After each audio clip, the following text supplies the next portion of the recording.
Oke, halo Kak. Jadi kami dari siswa manajemen di Universitas Lampung. Di sini kami memenuhi tugas wawancara dari manajemen operasional. Jadi di sini kami memilih Patito sebagai objek untuk kami wawancarai. Nah, mungkin bisa teman-teman diperkenalkan dulu Bapak siapa dan sebagai apa di sini. Saya sendiri namanya Wiana ya. Wiana, saya sebagai kayak yang olah cabang kedua dari mie ayam Pat itu di sini. Oke, mungkin Bapak bisa ceritain sedikit profil dari Mi Patito ini Kak. Jadi apa yang sebenarnya menginspirasi berdirinya Mi Patito ini gitu? Alasannya seperti apa? Dari alasan itu sendiri ya, bisa saya pengen sendiri ya. Untuk alasan itu sendiri, pertama kita kan sebagai pebisnis ya. Jadi pebisnis itu kalau ingin membuka usaha itu jangan mengikuti usaha-usaha yang udah ada, misalnya kayak minuman yang kekinian yang bisa dibilang kayak yang kita tahu viralnya saat gitu. Jadi kenapa kita memilih ini? Jadi seperti yang kita tahu makanan pokok yang dikonsumsi masyarakat itu yang selain nasi itu mie. Jadi kenapa juga kita membuka mie ayam ini karena yang sudah kita sebelum kita membangun di sini pasti kita mudah melakukan riset. Jadi yang sebagaimana kita tahu yang bisa dibilang melalui riset tersebut di Indonesia mie itu menjadi makanan pokok selain nasi. Bahkan di dunia Indonesia bisa dibilang menempati posisi kedua konsumsi mie terbesar di dunia. Jadi itulah alasan kenapa kita memilih mie itu sendiri. Jadi ketika pembisnis lain mengikuti zaman yang membangun bisnis secara kasarnya bilang mereka itu ikut-ikutan mengikuti and membuat bisnis minuman, bisnis apalah yang akan dirasa. Jadi kita memiliki bisnis mie ini yang dimana mie ini pasti bakal dikonsumsi dalam jangka lama. Jadi masyarakat itu karena makanan pokok masyarakat Indonesia selain nasi ini, jadi mie itu bakal terus ada gitu. Bakal peminatnya dalam jangka panjang itu pasti ada. Kalau misalnya awal berdirinya dari Patito ini bisa diseritain nggak Kak? Awal berdirinya itu gimana gitu? Awal diri ya, untuk tanggal itu sendiri saya kurang lupa sih sebenarnya untuk tanggal pasti. Tapi untuk bulannya biskuit mie ayam Patiko ini berdiri pada bulan 12 tahun lalu itu 2023. Pendirinya atau ownernya itu siapa nih? Ini saya sendiri dan kakak saya. Yang kita tadi yang diri sama mana? Yang pakai alat Nata. Nata. Kakak Nata. Kalau misalnya dari segi produktivitas, apa yang menjadi ciri khas dari mie ayam Patito yang membuat Patito itu beda dari mie ayam lainnya gitu. Dan juga Ada di komputer. Ya, kalau ngomongin bisnis ya, kalau bisnis itu yang berdiri di dalam jangka waktu yang lama, kita pasti permasalahan utamanya itu saing. Jadi kalau kita membuat bisnis yang produknya sama dengan pesaing-pesaing lain, jadi bisnis kita itu bakal tenggelam. Jadi di mana bisnis ini pasti selalu ingin bertahan lama, harus memiliki ciri khas. Itu pembeda itu sendiri. Jadi kita melakukan riset, terus kita menentukan bahwa mie ini kita modifikasi dari mie ayam kalkun, bisa dibilangnya kalkun yang bisa kita temui di luar sana, yaitu namanya mie ayam Wonogiri kalau nggak salah. Mie ayam Wonogiri itu kan cenderung manis tapi jadi mereka itu dari sana lah kita melakukan riset. Jadi kita itu bikin pembeda. Terus kita membuat mie ayam pedas ini dengan tampilan yang berbeda. Jadi mie ayam tradisional, cuman kita membungkusnya secara modern dari segi tempat, dari segi penampilan, Terus dari segi rasanya juga, jadi kita lebih apa wah? Nggak ngikutin zaman juga sih. Cuman kayak gue cari sesuatu yang beda loh. Itu sih pembedanya. Berarti kalau mie Python lebih ke pedes gitu ya kak ya? Iya, cuman kalau mereka emang nggak suka pedas, kita ada varian yang lain. Eh, untuk proses pengembangan resep atau varian baru dari mie Python sendiri ada nggak pak? Jadi kayak hanya dikebakin atau kayak varian-varian baru gitu? Varian itu sendiri, varian mungkin basal ini aja sih. Ada di cuman ke depannya udah kita rencana nanti. Itu tuh gimana seperti tambahan seperti itu apa ya? Yang kalian pasti pernah nyobain itu enam garsuan nggak?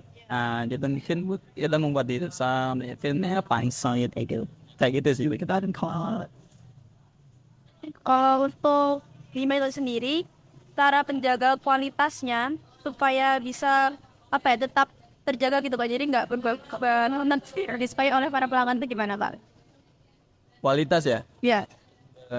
Kalau ini ngomongin kualitas, ya emang bahan baku yang kita gunakan di yayasan ini bisa dibilang udah bisa di stok secara dalam waktu langsing. Jadi kita yang jaga kualitas itu apa yang kita perlukan dalam sehari kita beli.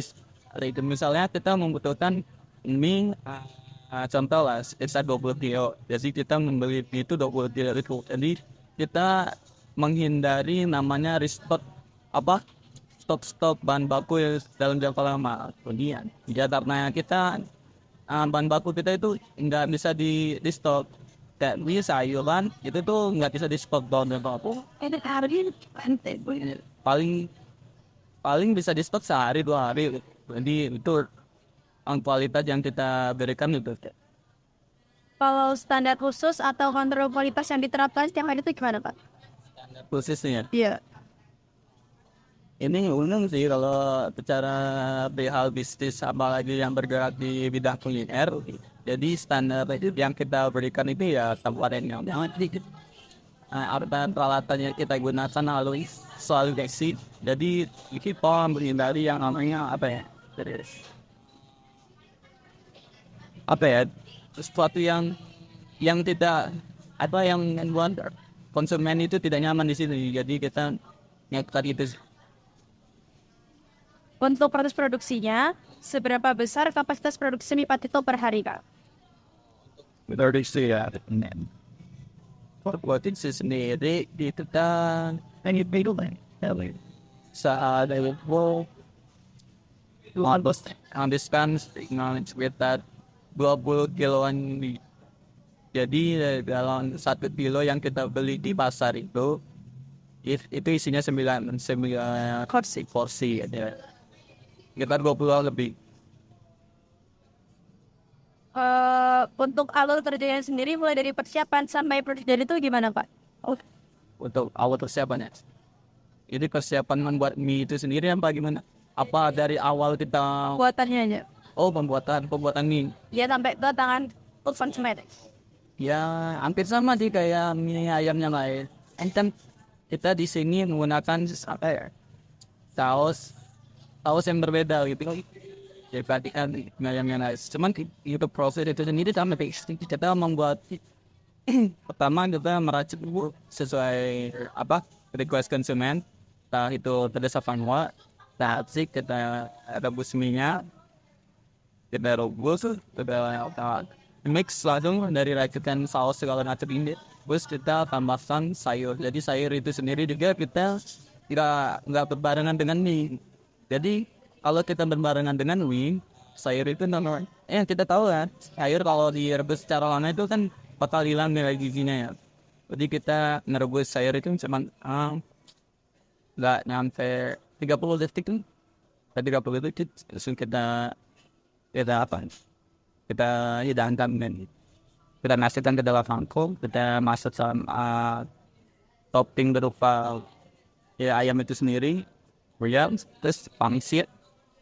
Sama kalau emang cemennya best agak bakso juga. Untuk lepasnya sendiri kak, kita lepas si usaha empat itu dipilihnya tuh berdasarkan apa kan? Pernah varian apa ya? Baca aku pertimbangan tempat jadi tempat usaha empat itu gitu lah.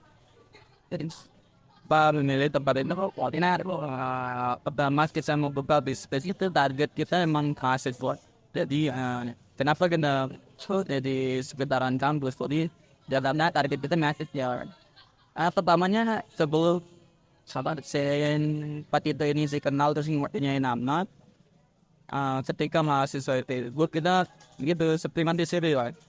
Ini terus kita berkembang lagi, kita membuat konten yang kemudian bisa kebetulan ya VOD dan ya dari Texas itu tempat di mana emang dekat Dapur. Jadi cuman setelah FJP itu yang buat mie ayam ini booming, jadi target itu udah nggak mahasiswa lagi. Jadi di orang-orang yang udah nggak kuliah apa yang statusnya udah bekerja juga tahu mie ayam ini. Jadi cara targetnya bisa kita evaluasi gitu ya pak. Itu tempatnya pasti strategis itu pak. Tempat sendiri ya emang di sini strategis banget sih tempat kita. Gimana di sana kan dari arah Indonesia ada bypass itu kalau apa sih pasti lihat sini kan di apa di Kampung Baru ini memiliki apa tuh 3 jalur utama ya dari arah basis Sabah. Jadi ada apa itu di sini tambahan yang kedai gitu cabang yang pertama. Dan yang ini apa dia karena jalur utamanya ini juga spesifik. Untuk yang jadi sama juga karena yang paling sirkulasi nanti sama lo. Ya itu ya kalau orang siapa? Untuk strategi layout kak, bagaimana Patito menata tempat kerjanya supaya konsumen itu jangan dan juga marah itu misalnya speed pesan dengan cepat dan efisien, masuk penempatan alat dan juga bahan baku. Yang kayak saya bilang tadi itu ya, tadi kan mungkinnya pembeda itu dibanding produk yang peredaran di sana beli kita kan tempat seminggu dari ayam yang bisa diselam ayam ya tradisional. Pokoknya semua orang tahu ayam dari kita semuanya secara mencoba tempat yang nyaman konsumen. Tuh itu sendiri bukan apa untuk peletakan itu ya. Iya. Jadi peletakan ini ya kita meletakkannya sesuai apa kebutuhan gitu, kebutuhan yang apa tuh berdasar bikin aman. Jadi semuanya ditempatkan di satu ruangan di dapur kita. Dan makan dari pelanggan sekarang apa dari ada di sebelah itu ya yang itu. Kenapa ada apa? Iya, itu kenapa langnya ada misalkan juga itu pak ini apa gitu. Kita menyesuaikan tempat di sini kenapa berjejer ini kenapa mejanya sana itu kita menyesuaikan tempat. Jadi kita memakai meja ini supaya ruangan sini terfungsi apa maksudnya nggak kosong ya.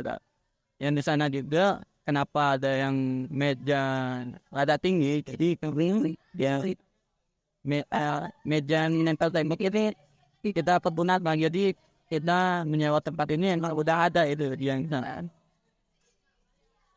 Kan kalian tahu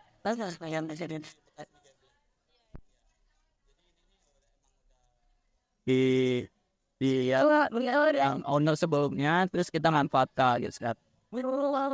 Namanya sih itu untuk mempermudah cara apa ya pelanggan itu tidak ada walaupun staff ada di meja sebelah sudah. Itu apa sebut kontak itu ya itu juga apa ya.